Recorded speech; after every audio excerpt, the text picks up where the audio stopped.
Alors, si tu fais partie des gens qui sont dans l'associatif musulman ou autre, depuis un certain temps, écoute bien cette vidéo parce que ça va beaucoup te parler.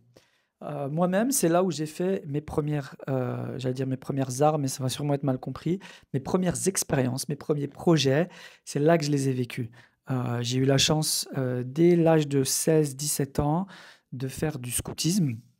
Et je le faisais parce que j'ai grandi dans mon éducation avec mon père, où j'ai vu mon père il m'a toujours dit, tu as du temps pour toi, tu as du temps pour Dieu, tu as du temps pour ta famille et tu as du temps pour les autres. Les autres ont un droit sur toi. D'accord? En tant que musulman, on se doit d'apporter quelque chose, d'être une valeur ajoutée euh, là où on vit. D'accord? Et pas que pour les musulmans, pour son entourage. Il faut toujours retenir Rahmatan lil alamin. On a une miséricorde pour le monde. Ok. C'est la vision qu'on a en tout cas. Et alhamdulillah, depuis que je suis très jeune, j'étais dans les associations musulmanes, pas que, mais j'ai principalement fait du scoutisme. Le scoutisme, moi, c'est une école extraordinaire. Je pourrais développer en long et en large, mais en gros, ce que je veux dire, c'est que le scoutisme, par exemple, ça te forme à la débrouillardise. Et en général, les gens dans les associations, comme il n'y a pas de budget, ils savent très bien se débrouiller avec des clopinettes. Moi, j'ai vu des gens organiser des colloques, des événements, des salons, des conférences, des voyages avec vraiment des tout petits budgets, quoi. Et j'ai vu l'inverse des gens qui étaient habitués à fonctionner avec des budgets, des subsides, des trucs. Quand il n'y a pas de subsides, il n'y a personne qui bouge. Bah, nous, ça nous a appris la débrouillardise. Je me souviens toujours de ce moment où on était dans les scouts et tu as Abkader, le fondateur des fourmis, moi ça s'appelait les fourmis, qui nous dit, bah, venez, l'année prochaine, on fait un ski. Et tout le monde se regarde en disant, mais le ski, c'est un truc de riche, faut du budget, il faut de l'argent.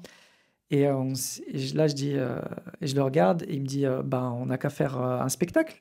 On fait un spectacle, on loue une salle, on crée un spectacle, et avec l'argent, on part. Quand il a dit ça, ça avait l'air tellement facile. Mais lui, à la base, c'était quelqu'un qui était entrepreneur. Donc il faisait les marchés, il achetait des produits, il les revendait. Donc il avait l'habitude de se débrouiller. Il avait déjà cet esprit d'entrepreneur de quand j'ai pas, je trouve une solution. Et il l'a dit comme ça avec une facilité et on l'a fait. On a créé un spectacle, ça s'appelait Le mariage de Leïla. Ça a été un carton plein, je crois que je l'ai joué plus que 50 fois en Belgique, principalement à Bruxelles. Peut-être que vous l'avez vu ce spectacle. Et, euh, et d'ailleurs, je jouais, moi, j'avais une scène et je jouais déjà dans ce temps-là, malheureusement, avec un t-shirt I Love Gaza. Subhanallah. Je dis ça par rapport à l'actualité de maintenant. Au moment où je vous parle, il y a encore la guerre, il y a encore un génocide qui se fait à Gaza. Et donc, on fait ce spectacle et on récolte de l'argent. Et à partir de là, moi, dans ma tête, ça se débloque. Déjà, avant ça, j'avais appris de la vente. La vente, moi, je l'ai appris chez les scouts. On avait chaque année un calendrier qu'on devait vendre pour financer les activités. Et donc, avec les enfants, on allait dans la rue et on faisait de la street sales, quoi, tu vois. C'était, on allait convaincre les gens, achetez-nous ce calendrier, apprendre à sortir de sa zone de confort, apprendre à sortir de sa timidité, etc., etc. Et puis, on a organisé des spectacles. J'ai appris l'événementiel. On a appris à faire des affiches. Mon frère Hamza, c'est un designer. En plus de tout ce qu'il fait, bah, il a appris à faire des pochettes de CD, des conférences qu'on organisait. Il faisait des affiches de conférences. Donc, c'est vraiment là où on a appris à se débrouiller et on a appris sur le tas. Et ça, c'est quelque chose de très important que j'ai appris dans l'associatif. C'est que le projet, les besoins du projet, créer mon profil. C'est-à-dire ça, je me débrouillais pour faire ce que j'avais besoin de faire. D'accord? Et ça, sans demander l'autorisation, sans chercher à se former, on se débrouillait. On apprenait sur le tas. Et ça, c'est quelque chose de fondamental, de se dire que tu n'as pas besoin de la permission de qui que ce soit. Tout est accessible. Moi, je connais des gens, ils ne bougent pas un doigt s'il n'a pas fait une formation. Et c'est aussi la limite de l'associatif parce que quand tu apprends tout le temps sur le tas, bah, tu bricoles en fait. Tu bricoles.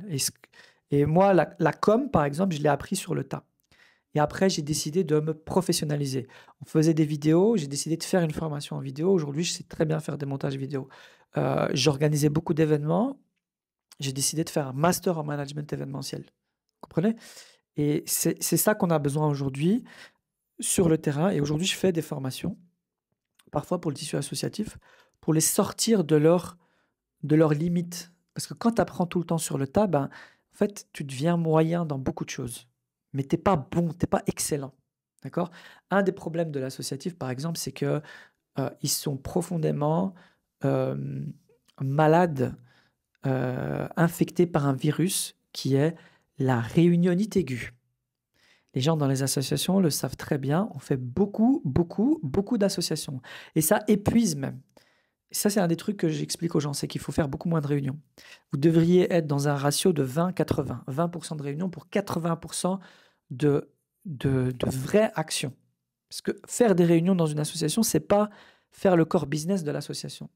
Deuxième chose que j'essaie d'expliquer à beaucoup de gens, et c'est pour ça qu'aujourd'hui, je pense que je suis très bon pour coacher ce genre de personnes.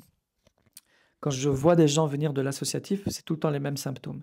C'est une fatigue de longues années de sacrifice et de mise en difficulté. Parce que quand tu fais que ça, ben, financièrement, tu t'en sors pas. Et tu as un rapport à l'argent qui est problématique. D'accord? Donc, c'est ça que je travaille, entre autres. Il y a beaucoup d'autres choses. D'accord? Mais un des trucs que j'essaie d'expliquer aux gens, c'est qu'il faut absolument aujourd'hui, quand tu es dans ce secteur-là, que tu réfléchisses ton projet sur le long terme, comment il va être pérenne, et ça passe par le business model. Il faut que le projet soit rentable. Moi, je ne crois plus du tout à un projet associatif qui n'a pas sur papier un plan clair de rentabilité. D'accord? Le but, c'est pas de faire des chiffres d'affaires de monstres, mais qu'au moins le projet soit viable. Parce que quand tu fonctionnes que sur la gratuité, c'est un vrai problème sur le long terme. Et c'est pour ça que j'explique à beaucoup de gens, écoutez bien ce que je vais vous dire, vous devez sortir du free sabilillah pour faire du fi sabilillah. Il y a une différence entre le fi sabilillah et le free sabilillah. Vous entendez? Et ça, c'est quelque chose qu'il faut absolument comprendre. C'est-à-dire quoi? Pourquoi je dis ça? Parce que les gens, dans leur tête, quand tu fais quelque chose, lillah, ça doit forcément être gratuit. Le bénévolat, les associations musulmanes sont bloquées là-dedans.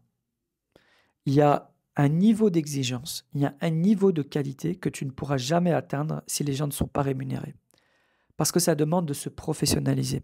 Ça demande de se donner pour ça.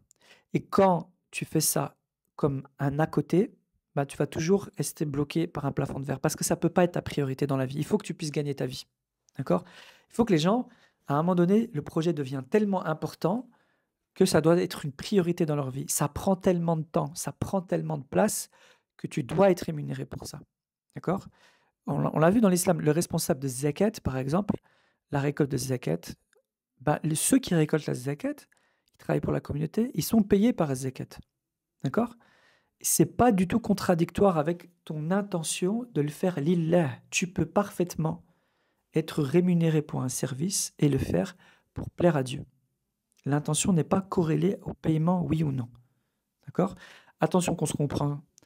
Je ne dis pas que dorénavant, tout le monde dans l'associatif, il doit être payé, il ne doit pas bouger un doigt s'il n'est pas payé. Ce n'est pas ce que je dis du tout. Il faut garder cette volonté d'avoir une part de son temps qu'on donne à la communauté gratuitement. D'accord? Mais il y a un niveau que tu dois atteindre. Il y a des projets qui arrivent à un niveau de maturité où ils doivent passer par là. Je parle notamment, par exemple, de Karama Solidarity. Ils ont une équipe de salariés, ils sont payés par les dons, mais c'est devenu une ONG humanitaire professionnelle et internationale. Ils ont des exigences sur le terrain. Ils récoltent tellement d'argent que cet argent-là, il doit être bien géré. Ils doivent s'assurer que cet argent soit bien distribué sur le terrain. Il y a une équipe de com qui s'assure de récolter l'argent chaque année parce qu'il y a des engagements qui sont pris sur le long terme. Quand il y a des urgences, il faut que les gens soient formés, il faut que les gens soient capables d'agir directement. Ce niveau de professionnalisme, tu ne peux l'atteindre que si ça devient ton métier. D'accord? Moi-même, pendant des années, j'étais dans l'associatif, j'ai commencé à me former, j'ai développé des compétences en marketing digital, et un jour, je me suis dit, pourquoi ces compétences en digital, je ne les mettrais pas au profit de ce type de projet-là?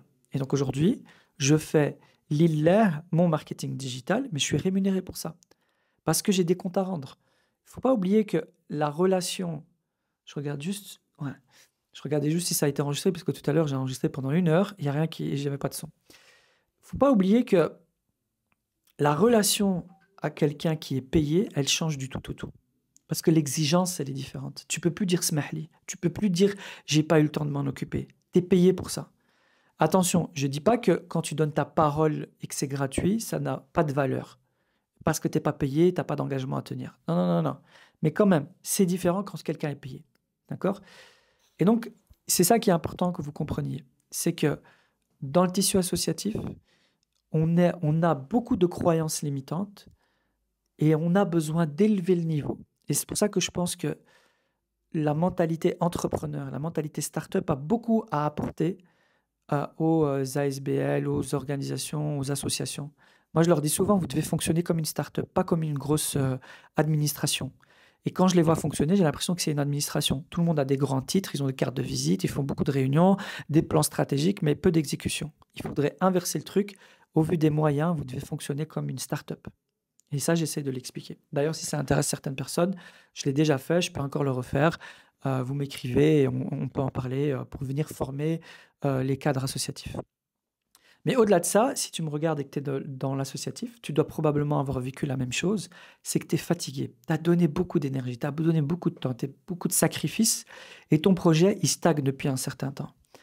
Et bien là, tu dois travailler sur tes compétences, tu dois travailler sur ta vision, tu dois travailler sur ton éthique, tu dois travailler sur tes croyances limitantes et sur la gestion de l'argent.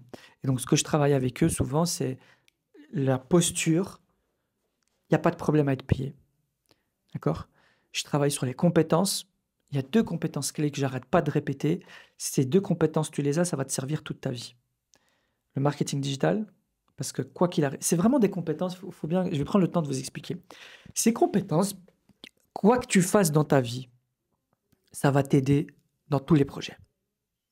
Quand tu as la compétence du marketing digital, tu prends n'importe quel projet, il a besoin de marketing digital. Tu as besoin de faire connaître ton projet. Tu as besoin d'être capable d'articuler la valeur vers ton public cible. Tu as besoin de faire ça de manière prédictible, basée sur la data. Et la vente, c'est pareil. Ça sert à rien d'être devant plein de gens et tu n'es pas capable de les closer. C'est 2 compétences qui sont inestimables, quoi que tu fasses. D'accord? Et souvent, les gens dans l'associatif, ils ont déjà l'éthique, ils ont les principes, etc. C'est pour ça que je trouve que les 2 se complètent bien. Et moi, dans mon profil, c'est ça qui m'a aidé à développer la vision collective Tariqa Pro. J'ai tiré du monde de l'associatif l'éthique, la mission, le besoin de mettre du sens dans les projets que j'ai pu faire. D'accord? Je ferai un épisode spécial sur le Muslim Rangers parce que je trouve que ça complète vraiment toute la vision que j'essaie de développer. Muslim Rangers, c'est un projet que j'ai mené dans l'associatif et qui a mixé plein de compétences. Je vous en ferai un épisode spécial. Si vous voyez le titre, cliquez dessus. Donc ça m'a apporté ça. Ça m'a aussi apporté cet esprit de débrouillard avec et l'envie de rêver à des choses grandes. D'accord? C'est vraiment ce truc de on n'a pas de moyens, mais on va y arriver. Tawakkal ala Allah. Lance-toi. Ça m'a développé cet esprit de collectivité, de travailler en groupe. D'accord? Ce que j'ai vu dans beaucoup de gens dans la Startup Nation, etc., ils ont l'habitude tout le temps de faire tout seul. Moi, j'ai appris ça. Et le monde du corporate, parce qu'après ça, après l'associatif, moi, je me suis donné corps et âme dans le corpo, le business, etc. Et aujourd'hui, je lis les 2.